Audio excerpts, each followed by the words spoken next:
तो भाई लोग कैसे हो। आज मैं आप लोग के लिए फिर एक बहुत ही बढ़िया कॉमिक्स लेकर आया हूँ, राजा और रंक। चलिए कहानी स्टार्ट करते हैं। किसी समय चंदनगढ़ में मेघराज नाम का राजा राज करता था। वह पराक्रमी एवं दानी तो था ही, लेकिन साथ ही साथ नास्तिक भी था। वह ईश्वर में जरा भी विश्वास नहीं करता था। मूर्ख लोग पत्थर के भगवान को बेकार ही पूछते हैं। भला पत्थर किसी की क्या मदद कर सकता है। जो कुछ है वह कर्म है। मनुष्य अपने कर्म से ही अपने को सुखी और दुखी करता है। यदि मनुष्य अच्छा कर्म और कठोर परिश्रम करे तो दुनिया का हर सुख और वैभव प्राप्त कर सकता है। राजा के ठीक विपरीत उनका महामंत्री विजय सिंह आस्तिक था। वह ईश्वर में अटूट विश्वास व प्रगाढ़ श्रद्धा रखता था। हे प्रभु, तू ही सबका पालनहार है। तुझ बिन तो पत्ता भी नहीं हिलता। तू जो भी करता है वह भले के लिए ही करता है। तेरी इस अपरंपार महिमा को मैं बार बार प्रणाम करता हूँ। एक दिन राजा के दरबार में एक व्यापारी आया और वह राजा को तरह तरह की तलवारें दिखाने लगा। इस दुधारी तलवार को पूरी दुनिया में कोई जवाब नहीं है महाराज, जरा म्यान से बाहर निकाल कर देखिए। अच्छा ऐसा। तलवार की धार का निरीक्षण करते हुए अचानक राजा के एक हाथ का अंगूठा कटकर हथेली से जुदा हो गया। आह अरे! महारानी ने तुरंत एक कपड़ा फाड़कर राजा के कटे अंगूठे पर बांध दिया, जिससे रक्त बहना बंद हो गया और साथ ही उन्हें पीड़ा से राहत भी मिली। ओह, यह अचानक क्या हो गया महामंत्री जी, हम विकलांग हो गए। जो होना था वह हो गया। प्रभु को शायद यही मंजूर था। धैर्य रखें महाराज, वह जो भी करता है भले के लिए ही करता है। महामंत्री की बात सुनकर राजा क्रोध से आंख बबूला हो उठा। वैसे भी भगवान के नाम से उसे सख्त चिढ़ थी। महामंत्री, क्या आप यह कहना चाहते हैं कि तुम्हारे भगवान ने यह अच्छा ही किया जो मेरा अंगूठा कट गया? जी हाँ महाराज, मैं समझता हूँ कि इसमें जरूर आपकी कोई भलाई होगी। खामोश गुस्ताख, मेरा अंगूठा कट गया और तुम इससे अपने पत्थर के भगवान की इच्छा कहकर मेरे सीने में नस्तर चुभो रहे हो। यदि मैं तुमको इसी समय मंत्री पद से हटाकर कैद खाने में डाल दूं तो?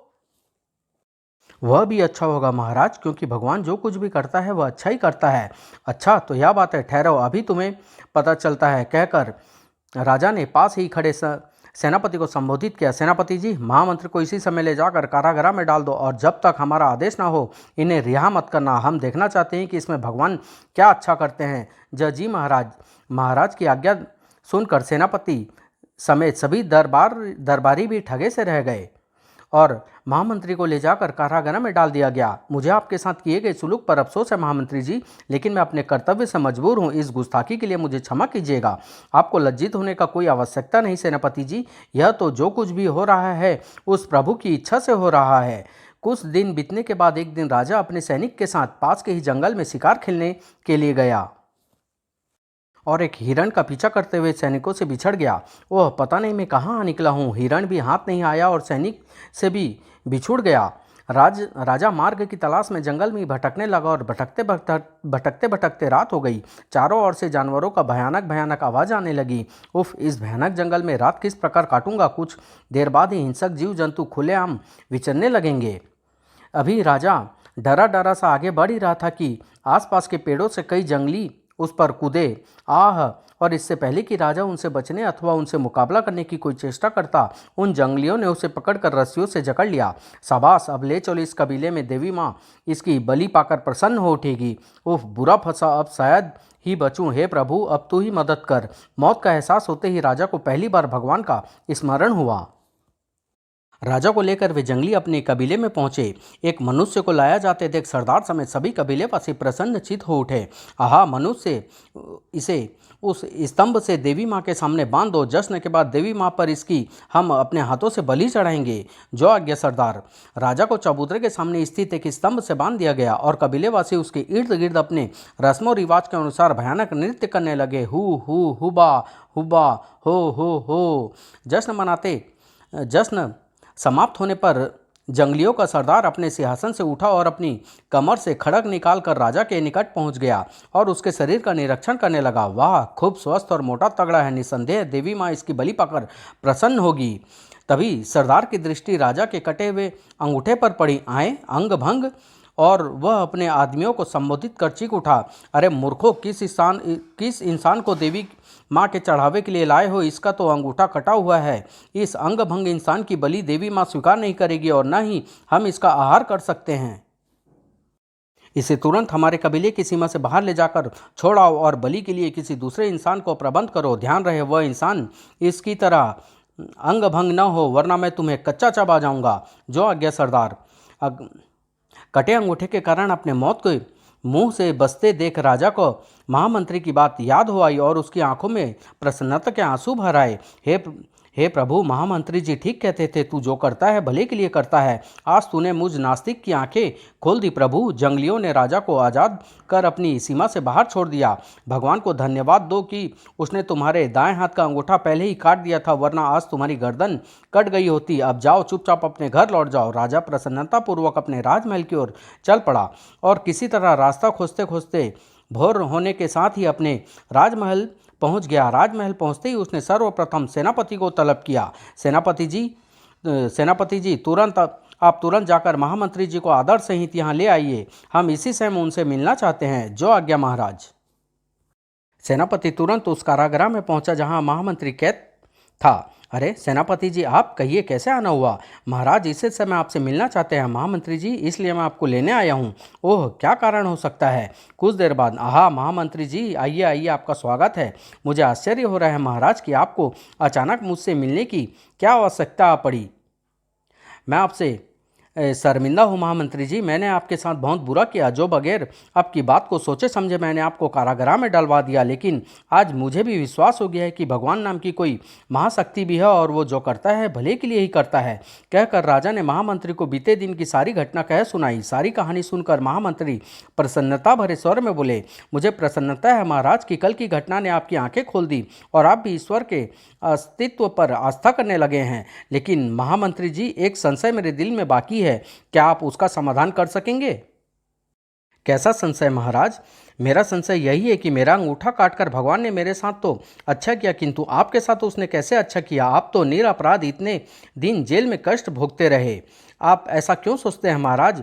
आज उसी की कृपा से तो मैं आपके सामने जीवित खड़ा हूँ, वरना पता नहीं मेरी बोटी बोटी किसके पेट में समा गई होती। हम आपका मतलब नहीं समझे महामंत्री जी। मतलब यह है महाराज कि आप हमेशा शिकार खेलने मुझे ही अपने साथ ले जाते थे, और यदि आपने मुझे बंदीगृह में नहीं डाला होता तो निश्चित रूप से इस बार भी आप साथ साथ ले जाते। तब हो सकता था हम दोनों ही उन जंगलियों के हाथे लग जाते। ऐसी अवस्था में आप तो अंग भंग होने के कारण बच गए, लेकिन मुझे सही सलामत पाकर वे मेरी बलि अवश्य अपनी देवी माँ पर चढ़ा देते। इसलिए भगवान ने आपके द्वारा मुझे बंदीगृह में डलवा कर मेरे साथ भी अच्छा ही किया। वाह, अब तो हमें ईश्वर की शक्ति पर और भी आस्था हो गई है महामंत्री जी। आज से हम भी रोज भगवान का स्मरण और पूजा किया करेंगे।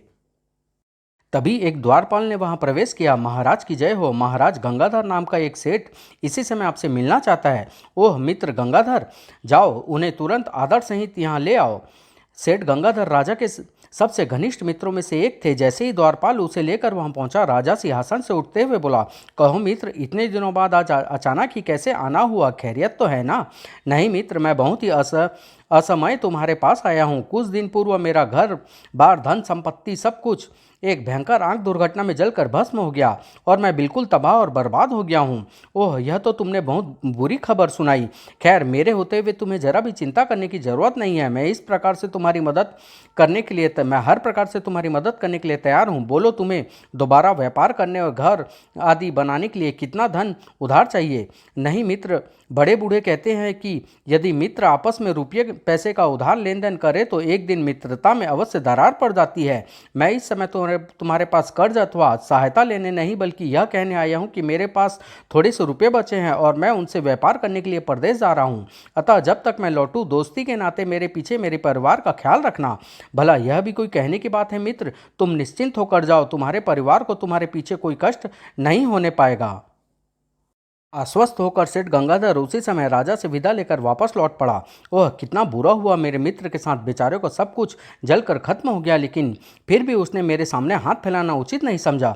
दुख मत कीजिए महाराज, क्या इतनी जल्दी भूल गई कि भगवान जो करता है वह अच्छा ही करता है? हो सकता है इसी में आपके मित्र की कोई भलाई छिपी हो। ओह, वास्तव में मैं आपकी यह बात तो भूल ही गया था महामंत्री जी। प्रभु उसकी मदद करे। महाराज, ईश्वर सबकी रक्षा और मदद अपने ढंग से करता है। अंतर इतना है कि यदि उसके कार्य का वह ढंग मनुष्य के प्रतिकूल होता है तो मूर्ख इंसान उसे और अपने भाग्य को कोसता तथा गालियां देता है, और अगर उसके कार्य का ढंग मनुष्य के अनुकूल होता है तो वह खुश हो जाता है। आप ठीक कहते हैं महामंत्री जी। देखें मित्र, गंगाधर की घटना क्या रंग लाती है। भगवान ने उसका सब कुछ बर्बाद करके उसकी क्या भलाई की है। सेठ गंगाधर राजमहल से निकलकर उस मार्ग पर चल पड़ा जो परदेश की ओर जाता था। चलते चलते शाम हो गई, लेकिन गंगाधर रुका नहीं बल्कि चलता ही रहा। तभी उसे एक तरफ से एक साधु आता दिखाई दिया। वह भी शायद परदेश जा रहा है, क्यों ना उससे परिचय किया जाए, सफर आराम से कट जाएगा। और प्रणाम बाबा, आयुष्मान हो बच्चा, कहाँ जा रहे हो? तुम कुछ दुखी भी दिखाई देते हो। क्या बताऊं बाबा, मुसीबत का मारा हूं। मेरे करोड़ों की संपत्ति कुछ ही दिन पहले जलकर भस्म हो गई और मैं बर्बाद हो गया। पास में कुछ रुपए बचे हैं, उन्हीं से परदेश में कोई व्यापार करने जा रहा हूं। निसंदेह तुम्हारे साथ बहुत बुरा हुआ, लेकिन धैर्य रखो, भगवान जो भी करता है भले के लिए करता है। आओ अब चलें, मेरे आश्रम का मार्ग भी यही है। दोनों चुपचाप आगे बढ़ने लगे। कुछ देर तक चलते रहने के पश्चात गंगाधर को खामोशी अखरने लगी। अतः वह साधु से बोला, बाबा, हमारे मध्य खामोशी सफर को बोझिल बना रही है। कोई ऐसी कहानी सुनाइए जिससे सफर भी आराम से कट जाए और दुखी मन को भी शांति मिल जाए। सुना तो सकता हूँ बच्चा, लेकिन बिना पैसे नहीं। एक कहानी सुनाने के लिए मैं पूरे 100 रुपये लेता हूँ। बोलो, क्या तुम रुपये देकर कहानी सुनना पसंद करोगे? सेठ गंगाधर सोच में पड़ गया। मेरे पास तो कुल 500 रुपये हैं, जिनमें से 100 रुपये देकर एक कहानी सुनना क्या बुद्धिमानी होगी? लेकिन साधु बाबा भी कोई साधारण इंसान नहीं लगते। हो सकता है उसकी कहानी सुनकर परदेश में धन कमाने का कोई उपाय निकल आए। कुछ देर सोचते विचारने के पश्चात गंगाधर ने जेब से 100 रुपये निकाले और साधु को देता हुआ बोला, यह लीजिए 100 रुपये बाबा, लेकिन मेरी आपसे प्रार्थना है कि आप जो भी कहानी सुनाएं वह सच्ची हो। मुझे स्वीकार है बेटा। फिर साधु चलते चलते कहना आरंभ किया, सुनो बेटा, तुम परदेश में व्यापार करने जा रहे हो। यदि व्यापार न कर सको तो खाली मत बैठना। जो भी जैसे भी जितने दिन के लिए भी नौकरी मिले तुरंत कर लेना। ठीक है बाबा, मैं आपकी बात ध्यान रखूंगा। आप कहानी सुनाइए। हा हा हा, मेरी तो कहानी खत्म भी हो गई बेटा। आए, यह कैसी कहानी हुई? आपने जो बात कही वह तो उपदेश था। यह उपदेश नहीं बल्कि सच्ची कहानी है। ध्यान रखोगे तो फायदा उठा जाओगे। वह तो ठीक है बाबा, लेकिन इस छोटी सी कहानी में तो कुछ भी समय नहीं बीता। आप कोई दूसरी कहानी सुनाइए। ठीक है, दूसरी सुना दूंगा। निकालो 100 रुपये। और कुछ सोचकर गंगाधर ने फिर 100 रुपये निकालकर साधु के हाथ में थमा दिए। यह लीजिए 100 रुपये, और अब सुनाइए दूसरी कहानी। सुनो बेटा, कभी किसी दूसरे के हक पर छल कपट या प्रपंच से अपना अधिकार मत करना। दूसरे की वस्तु को मिट्टी के बराबर ही समझना और अपनी नीयत कभी खराब मत करना। अच्छा बाबा, फिर क्या बस हो गई खत्म कहानी? लेकिन बाबा, तुमने तो इस बार भी उपदेश ही दिया है। बेटा, सच्ची बात ही एक छोटी कहानी होती है। पता नहीं क्या सोचकर गंगाधर ने फिर से रुपये साधु बाबा के हाथ में रख दिए। तब साधु ने तीसरा उपदेश दिया, बेटा, जीवन में कभी भी भूल कर भी किसी का रहस्य किसी अन्य पर मत खुलना। यही मेरी तीसरी कहानी है। ओह, ये तो मुझे लगातार उपदेश दिए जा रहे हैं। अब मैं इन्हीं उपदेशों से धन कमाने का कोई उपाय करूंगा। क्या सोचने लगे बच्चा, क्या अब चौथी कहानी सुनने का भी इरादा है? हाँ बाबा, जरूर सुनूंगा, चाहे मेरा सारा ही धन आप क्यों न ले ले। यह लीजिए 100 रुपये और चौथी कहानी सुनाइए। साधु ने 100 रुपये फिर अपने झोले में रखे और कहा, सुनो बेटा गंगाधर, तुम चाहे कितना भी आवश्यक कार्य से कहीं क्यों न जा रहे हो, लेकिन यदि रास्ते में तुम्हें कोई बुलाकर प्रेम से बैठाता है तो उसकी बात जरूर ध्यान से सुनो। उससे घबराओ नहीं, चाहे तुम्हारा कितना भी नुकसान ही क्यों न हो जाए। इसी तरह 100 रुपये और लेकर साधु ने 5वीं बार उपदेश दिया, बेटा, दुराचारी स्त्री का कभी जीवन में विश्वास न करना। उसके दिल और दिमाग का कोई भी ठिकाना नहीं होता। आज वह तुम पर अपना सब कुछ न्यौछावर कर सकती है और कल दूसरे व्यक्ति को अपनाकर वह तुम्हारी मौत का कारण भी बन सकती है। अच्छा बाबा, मैं आपकी यह बात भी ध्यान रखूंगा, लेकिन अफसोस मैं आपसे छठी कहानी नहीं सुन सकता, क्योंकि मेरे पास अब आपको देने के लिए और धन नहीं है। कोई बात नहीं, 5 कहानी ही तुम्हारे जीवन में बहुत काम आएगी। और फिर अब मेरा रास्ता भी आ गया है। मैं इस रास्ते से अपने आश्रम जाऊंगा। कहकर साधु बाबा अपनी राह हो लिए। उनकी कही बातें निसंदेह उपयोगी है, लेकिन आश्चर्य है कि एक साधु होते हुए भी उन्होंने मुझसे एक एक उपदेश के 100 रुपये क्यों लिए? ये बात तो वे मुझे वैसे ही बता सकते थे। खैर, यह प्रश्न मैं वापस लौटते समय उनसे पूछूंगा। और सोच में डूबा गंगाधर पुनः आगे बढ़ चला। रात भर चलते रहने के बाद अगले दिन सुबह गंगाधर को एक शहर दिखाई दिया। उसने अपनी ही और आते एक राहगीर को रोक कर पूछा, क्यों भाई, यह कौन सा शहर है और इस देश का नाम क्या है? इस देश का नाम चक्रद्वीप है और इस शहर का नाम वीरगंज है। महाराज जीत सिंह की यह राजधानी है। लेकिन भाई तुम कौन हो, क्या नाम है तुम्हारा? तुम्हारी अवस्था देखकर तो ऐसा लगता है कि तुम किसी मुसीबत के मारे हो। तुम ठीक ही समझे हो भाई, मेरा नाम गंगाधर है और मैं चंदनगढ़ का रहने वाला हूँ। फिर गंगाधर ने उसे सारी आप बीती कह सुनाई और अंत में बोला, अपने देश से निकला तो था परदेश में जाकर कोई छोटा मोटा व्यापार करने, लेकिन पास में धन न होने के कारण सोचता हूँ कि यहाँ कोई नौकरी ही कर लूँ। क्या मुझे यहाँ कोई नौकरी मिल सकती है? मिल सकती है, लेकिन केवल 1 माह के लिए, और वह भी साइस की नौकरी। गंगाधर को तुरंत साधु की पहली सीख याद आ गई। सुनो बेटा, तुम प्रदेश में व्यापार करने जा रहे हो, यदि व्यापार न कर सको तो खाली मत बैठना। जो भी, जैसा भी, जितना भी दिन के लिए काम मिले तुरंत कर लेना। मैं तैयार हूँ भाई, लेकिन यह नौकरी पाने के लिए मुझे किसके पास जाना होगा? सुनो भाई, मेरा नाम चंदन है और मैं महाराज जीत सिंह के साइसों में एक हूँ। विक्रमगढ़ का रहने वाला हूँ। मेरी माँ सख्त बीमार है, इसलिए 1 माह की छुट्टी पाकर मैं अपनी माँ को देखने जा रहा। लेकिन महाराज ने इस शर्त पर मुझे छुट्टी देना स्वीकार किया है कि मैं अपने स्थान पर 1 माह के लिए कोई व्यक्ति रख जाऊं। यदि तुम तैयार हो तो चलो इसी समय मेरे साथ महाराज के पास। धन्यवाद भाई, मैं तुम्हारा यह एहसान कभी नहीं भूलूंगा। चलो। जल्दी ही चंदन गंगाधर को लेकर महल में दाखिल हुआ। वाह भगवान, तेरा लाख लाख धन्यवाद जो तूने इतनी आसानी से मुझे इच्छित व्यक्ति उपलब्ध करा दिया, वरना पता नहीं मुझे उचित आदमी की तलाश में और कितने दिन यहाँ बर्बाद करने पड़ते। चक्रद्वीप का राजा जीत सिंह बहुत ही पराक्रमी, धर्म भीरू, दानी और न्यायप्रिय था और अपनी प्रजा के दुख सुख का पूरा ध्यान रखता था। उसकी एक ही बेटी थी जिसका नाम माधवी था। माधवी बहुत ही सुंदर थी और राजा उसे अपने प्राणों से भी अधिक प्यार एवं स्नेह करता था। राजा जीत सिंह घुड़सवारी करने का बहुत शौकीन था, इसलिए उसने दुनिया भर से छटे हुए असंख्य सुंदर और स्वस्थ घोड़े पाल रखे थे, जिसकी देखभाल के लिए बहुत से तजुर्बेकार साइस भी रख छोड़े थे, जिनमें एक चंदन भी था। चंदन गंगाधर को लेकर सीधा राज दरबार में पहुंचा। महाराज की जय जयकार हो। कहो चंदन, कैसे आना हुआ? क्या तुमने अपने स्थान पर किसी की नियुक्ति की? और हाँ, यह तुम्हारे साथ कौन व्यक्ति है? इसका नाम गंगाधर है महाराज। मैं अपने स्थान पर इसे ही रखने के लिए आपकी आज्ञा लेने आया हूँ। इसमें आज्ञा लेने की क्या जरूरत है? यदि तुम्हें यह भरोसेमंद आदमी लगता है तो इसे ले जाकर सारा काम समझा दो और अपने घर जाओ। लेकिन ध्यान रहे, हमारे प्रिय घोड़ों की देखभाल में लापरवाही हुई अथवा उन्हें कोई कष्ट पहुंचा और वे अस्वस्थ हुए तो उसका दंड इसे नहीं बल्कि तुम्हें ही भोगना होगा। जानता हूँ महाराज, लेकिन मुझे विश्वास है कि मेरी गैर मौजूदगी में यह आपको मेरी कमी अखरने नहीं देगा। ठीक है, तो ले जाओ इसे, और जिन घोड़ों की देखभाल का जिम्मा तुम्हारे सुपुर्द है उनकी खुराक व देखभाल आदि के बारे में इसे सब कुछ अच्छी तरह समझा दो। जो आज्ञा महाराज। आओ मित्र गंगाधर। चंदन गंगाधर को लेकर सीधा शाही अस्तबल में पहुंचा। सुनो गंगाधर, ये 7 घोड़े तुम्हारे नीचे रहेंगे। इन घोड़ों की देख रेख, खिलाना पिलाना और मालिश आदि आज से तुम्हें ही करनी है। समझ गया, लेकिन मुझे पगार क्या मिलेगी? दोनों समय का खाना और 100 रुपये। आओ, वह ठीक है, मुझे स्वीकार है, लेकिन मेरे रहने की जगह आओ वह भी दिखाता हूँ। फिर चंदन ने उसे लेकर अस्तबल में ही बने एक कमरे में पहुँचा। यह है मेरा कमरा। आज से मैं और जब तक मैं न लौटूं तुम यहीं सोया करोगे। अब जाओ, कपड़े आदि उतार कर अपने काम में जुट जाओ। ठीक है। उसके बाद चंदन कुछ आवश्यक सामान लेकर अपने देश की ओर चल पड़ा और गंगाधर कपड़े उतार कर उसी समय घोड़ों की खिदमत में जुट गया।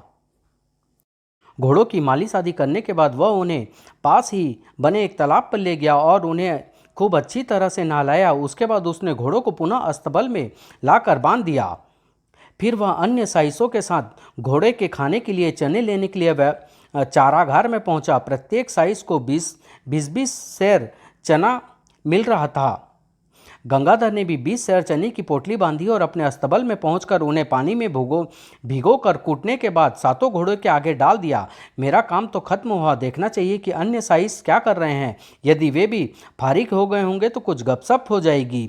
सोचकर वह उस बड़े कमरे में पहुंचा जहां अन्य साइस बड़े मौज उड़ा रहे थे। आओ आओ भाई गंगाधर, कहो निपटाए अपना सारा काम। हाँ भाई, मैं तो सारा काम निपटा आया, लेकिन आप लोग तो बिना काम पूरा किए ही नशे पानी में लग गए। अरे भाई, बिना काम पूरा किए भला किसमें इतनी हिम्मत की नशा पानी करे? भाई, हम भी घोड़े को खुराक डाल चुके हैं, लेकिन आप लोगों के पास तो अभी बहुत सा चना कूटने के लिए पड़ा है। अरे भाई, कूटने के लिए नहीं बल्कि बाजार में बेचने के लिए पड़ा है। जितना दाना घोड़े को खिलाना था वह तो हम कभी का कूट कर घोड़े को खिला चुके हैं।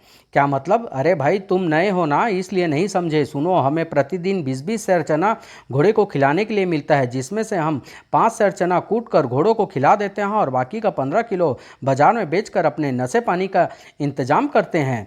उनकी बात सुनकर गंगाधर की आंखें आश्चर्य से फट पड़ी। लेकिन यह तो महाराज के साथ धोखा है, बेईमानी है। अरे यार, बेईमानी हो या धोखा, पेट भरने के लिए तो यह करना ही पड़ता है। सुनो, क्योंकि तुम्हें यहाँ चंदन रखवा कर गया है इसलिए तुम्हें सच्चाई बता दी।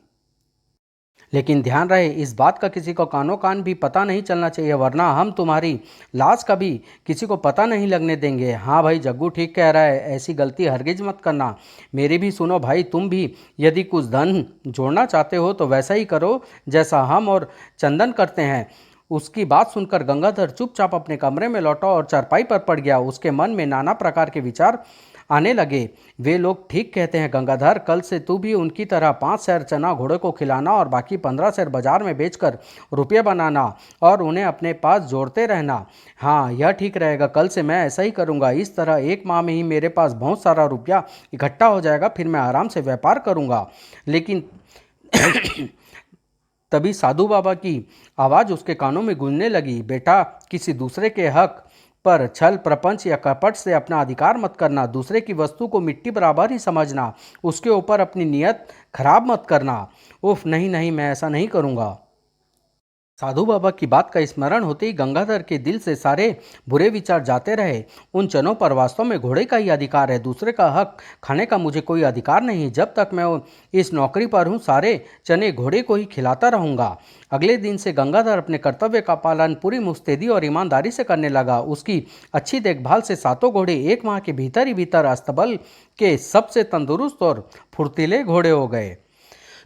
एक दिन दरबार में, महामंत्री जी, बहुत दिन हो गए मैंने अपने प्रिय घोड़ों को नहीं देखा। आप सभी साइसों को यह सूचित कर दे कि वे सब अपने अपने घोड़े को लेकर शाही मैदान में आ जाए। मैं कल ही अपने घोड़े को देखना चाहता हूँ।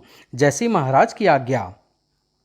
राजा का आदेश लेकर महामंत्री उसी समय अस्तबल में पहुंचा। उसे देखते ही गंगाधर समेत सारे साइस उनके इर्द गिर्द एकत्र हो गए। सुनो, कल प्रातःकाल तुम सब लोग अपने अपने घोड़े को लेकर शाही मैदान में पहुंच जाना। महाराज कल अपने सारे घोड़े को अपनी आंखों से देखना चाहते हैं। बहुत अच्छा हुजूर। अगले दिन सुबह गंगाधर समेत सभी साइस अपने अपने घोड़े को नहला धुलाकर और सजा धजा कर शाही मैदान में पहुंच गए। महाराज, अब सभी साइस अपने अपने घोड़े को लेकर मैदान में आ चुके हैं। ठीक है, आओ मैदान में चलते हैं। सभी साइस अपने अपने घोड़ों के साथ कतारों में खड़े थे, जिसमें गंगाधर अपने घोड़ों के साथ सबसे अंतिम कतार में खड़ा था। राजा मंत्री के साथ मैदान में पहुंचकर बारी बारी से कतारों में खड़े घोड़ों का निरीक्षण करने लगे। लेकिन अपने दुबले पतले घोड़ों को देखकर वे बहुत ही निराश हुए। यह हम क्या देख रहे हैं महामंत्री? हमारे सारे घोड़े तो अत्यंत स्वस्थ और ताकतवर थे, फिर ये इतने मरियल और बीमार कैसे हो गए? मेरी भी कुछ समझ में नहीं आ रहा महाराज। लगता है सभी साइसों ने उनकी देखभाल और खाने पीने में लापरवाही बरती है। यदि ऐसा हुआ है तो हम इन सभी को मौत के घाट उतार देंगे। यही सजा इनके लिए उचित होगी। महाराज, आइए अब उस आखिरी साइज के घोड़े का भी निरीक्षण कर लें। दोनों गंगाधर के घोड़े के पास पहुंचे। गंगाधर के घोड़े बहुत ही मोटे ताजे व तंदुरुस्त थे। उनका बदन एक विशेष प्रकार की चमक से दमक रहा था। वे बार बार हिनहिना रहे थे और अपनी अगली टांगे इधर उधर फेंक रहे थे। उन्हें देखकर राजा के मुरझाए चेहरे पर प्रसन्नता की लहर दौड़ गई। वाह, यह हुई ना बात! क्यों महामंत्री जी? निसंदेह महाराज, इन घोड़ों में और बाकी घोड़ों में जमीन आसमान का अंतर है। लगता है इस नए साइस ने पूरी निष्ठा से उसकी देखभाल की है। बिल्कुल, आइए अब राज दरबार में चले और हाँ, इस नए साइस को घोड़े अस्तबल में बांधकर दरबार में पहुंचने का आदेश दीजिए। जो आज्ञा महाराज। मंत्री ने गंगाधर को महाराज का आदेश सुनाया और उसके साथ वापस लौट गया, जबकि गंगाधर राजा का आदेश सुनकर बुरी तरह भयभीत हो उठा था, क्योंकि राजा और मंत्री के मध्य होने वाली बातचीत को वह नहीं सुन पाया था। लगता है घोड़े की देखरेख में अवश्य मुझसे कोई त्रुटि हुई है, जिसकी सजा देने के लिए उन्होंने केवल मुझे ही इसी समय दरबार में बुलाया है। बुरा फंसा इस साइज के चक्कर में। आह, अब क्या होगा? राजा का आदेश था, इसलिए वह आज्ञा की अवहेलना न कर सका और सभी घोड़ों को अस्तबल में बांधकर राज दरबार में पहुंच गया। तुम्हारा नाम गंगाधर ही है ना? और तुम्हें चंदन नहीं रखवाया था ना? जी हाँ महाराज। यदि मुझसे कोई खता हुई हो तो मेरी भूल को क्षमा करें महाराज। तुम्हें डरने की कोई आवश्यकता नहीं है गंगाधर, हम तो तुम्हारी सेवा और कर्तव्य परायणता से बहुत प्रसन्न है।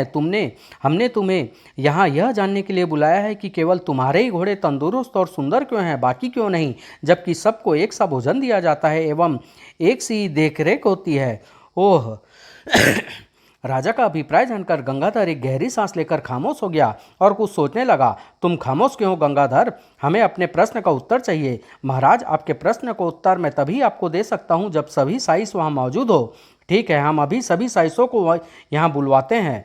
और राजा ने सैनिकों को भेजकर अन्य साइसों को भी बुलवा लिया। हाँ गंगाधर, अब बताओ। महाराज, सच बात यह है कि ये सभी साइस बड़े धोखेबाज और मक्कार है। आपकी आज्ञा है कि 20 सेर चना 7 घोड़े को प्रतिदिन दिया जाए, लेकिन ये 7 घोड़ों को केवल 5 सेर चना ही देते हैं और बाकी का 15 सेर चना बाजार में बेचकर नशा पानी करते हैं, जबकि मैं अपने घोड़े को प्रतिदिन पूरे 20 सेर चने खिलाता हूँ, क्योंकि मुझे एक साधु ने कहा था कि कभी किसी दूसरे का हक बेईमानी से मत छीनना। यही कारण है कि मेरे घोड़े दूसरे घोड़े से स्वस्थ और सुंदर हैं।